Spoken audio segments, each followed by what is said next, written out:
ازيكم يا اصحابي؟ هنعمل مع بعض النهارده اكله جميله جدا وطعمه وكل الناس بتحبها.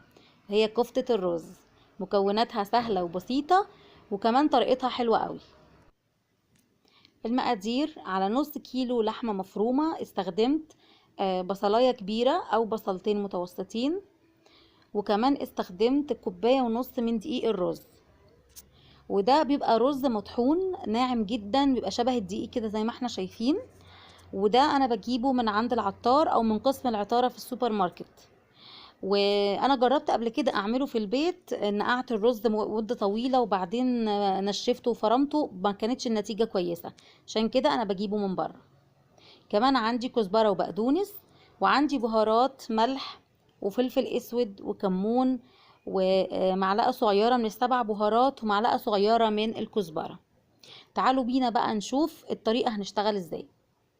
اول حاجه انا خلطت المكونات على بعض، اللي هي اللحمه والخضره والبصل. ما حطيتش البهارات لسه، قلبتهم كده مع بعض، ودقيق الرز طبعا. وبعدين انا هعملهم في المفرمه. الطريقه دي تنفع في الكبه عادي جدا، لو عندك كبه ما عندكيش مفرمه هتشتغل النتيجه كويس جدا. اهو بدات كده اشغل المفرمه بتاعتي واحط فيها الحاجه شويه بشويه علشان تتفرم مع بعض وتمتزج كويس جدا مع بعض.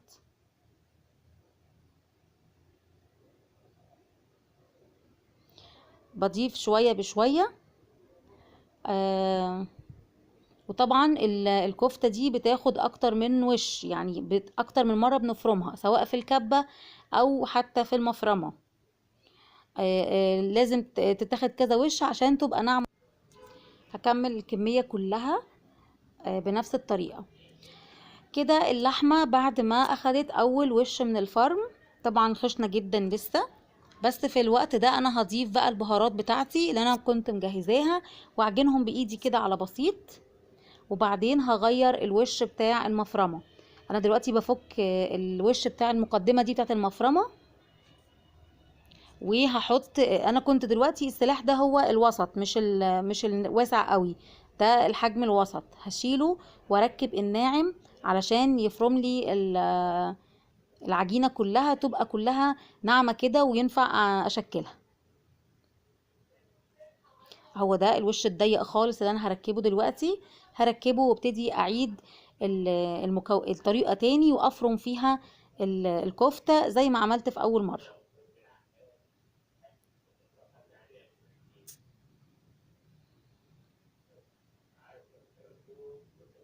انا موضحة الطريقة عشان اللي عنده مفرمة او حابب يشتغل عليها. الطريقة سهلة جدا. زي ما قلت لكم اهو، هبتدي احط البهارات واعجنهم كده مع بعض ونفرمهم الوش التاني. اهي كده هنا هنفرم الوش التاني بقى، هنبتدي مع بعض برضو بنفس الطريقة.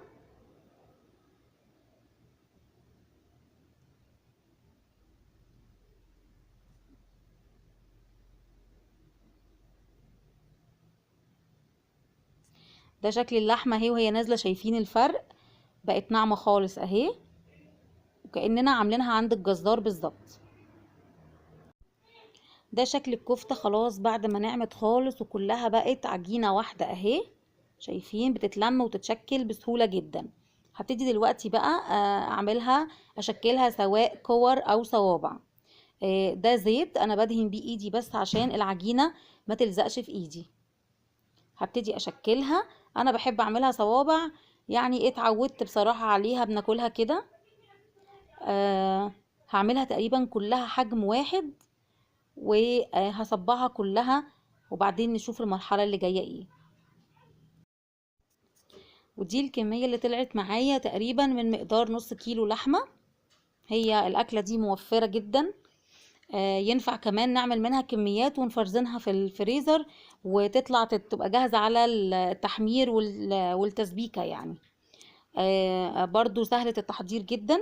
ولو هنفرزها ينفع في الوقت ده او في المرحلة دي نفرزها، وفي كمان ناس بتحب تفرزها وهي بعد ما تبقى متحمرة. على النار اهو مشغلة نار على الكفتة تتحمر.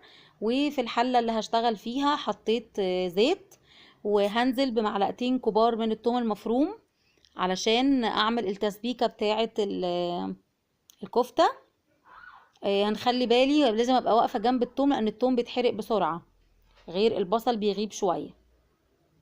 اهو التوم وصل للمرحلة دي كده. في الوقت ده عشان ما يتحرقش، قبل ما يتحرق يعني احنا بنخليه يستوي التوم وياخد لون خفيف، هننزل بصوص الطماطم المعصورة. وانا هنا مخففة الطماطم شوية، هقول لكم ليه. لان الكفتة بعد ما بنحمرها ونسقطها في الصوص بتاعها، الرز اللي بيبقى فيها برضو بيستوي شوية مع الطماطم، وبينزل نسبة من النشا بسيطة، فالصوص طبيعي بيتقل. خلاص اهي شايفين اتحمرت ولونها بقى ذهبي جميل جدا. هطلعها. وانا اتعلمت حاجة جديدة، انا بطلعها على مصفى، مش بطلعها على ورق مناديل، لان ورق المناديل بيمتص الزيت الزيادة، وبعدين بيبقى لازق في الاكل برضو، فبيرجع الاكل ياخده تاني. لكن في المصفى دي لا، ما كل حاجة بتنزل في البولة تحت، بتتصفى كويس.